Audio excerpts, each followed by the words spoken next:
Hi, guys. Welcome back. My name is Angela, and this is Power in Perspective. And today we're going over the word being that was chosen yesterday. And so I had the evening and the morning to just really contemplate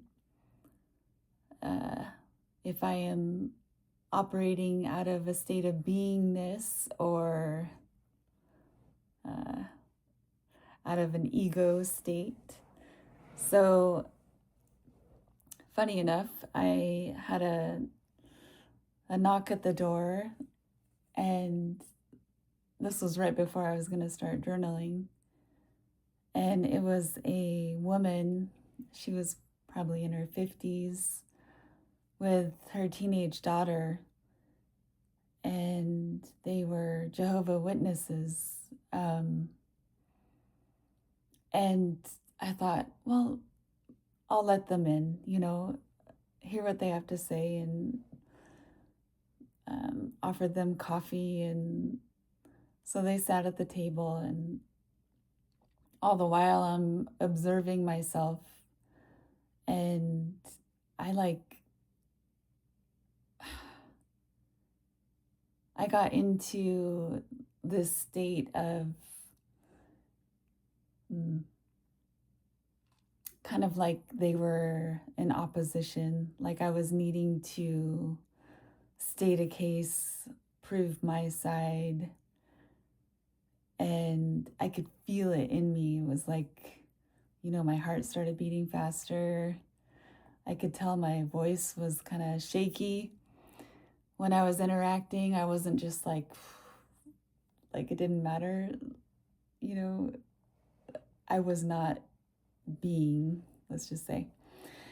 And so I was like, oh, this is so interesting. Like, why am I being triggered by this woman? And, I think it's because I still have a lot of resentment and unforgiveness towards organized religion. But I was trying to squelch that and practice what I preach, that we're all one and none is better than the other.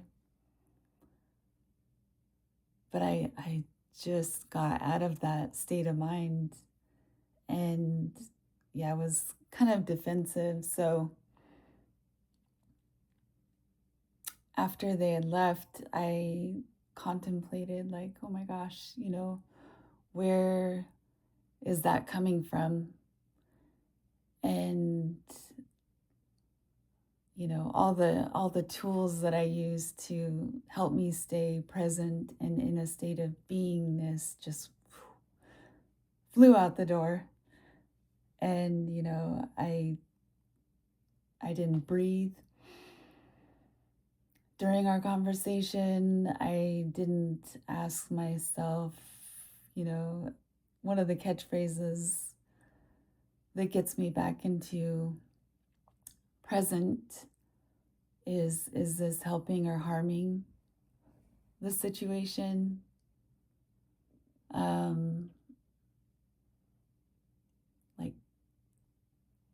What are my intentions here? That was a far away thought. And so I just got a really good chance to contemplate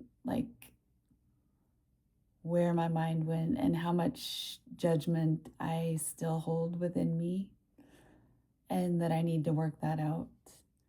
And not being hard on myself, but just recognizing the triggers of that moment when, having an interaction with somebody that you don't normally have an interaction with, and just observing the effects and where the triggers are coming from. So it was like, now I I look at it as like a gift. And this morning when I was in the shower, I was like, oh, like, I'm on a treasure hunt with Spirit all day long, and just show me what I need to see and show me what I need to hear. And that was delivered on a silver platter through this conversation with this woman and her daughter. So,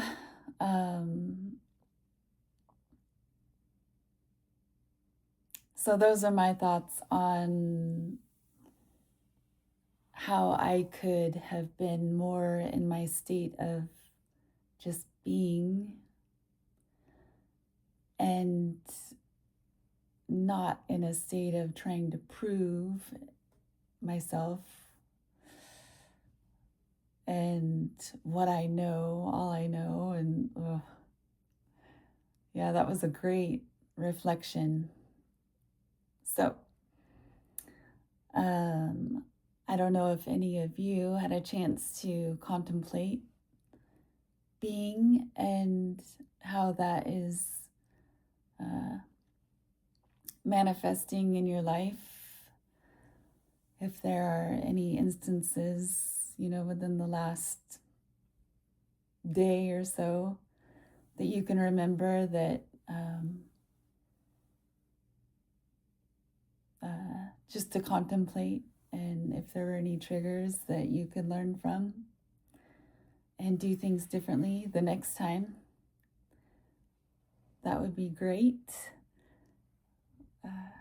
If you guys noticed that. So, yeah, this channel is just for people to drop into their center and start practicing observing more and giving ourselves a little exercise every day to push ourselves to become more aware and more authentic in what we say to ourselves and to others. And yeah, join in together in this game. And if you have a heart to facilitate a group of your own, I highly encourage it, or join a group in your community to learn from each other. We're all iron sharpening iron. And the one thing I've learned on these journeys that I've been on is we certainly don't grow inside of a vacuum. So if you're into the transformational journey, we need people to do that. So yeah, I just encourage any form of in-person connection that you can find. So, and tomorrow I will put out another one. I'll choose a word in the morning, and so we can practice observing a new word. So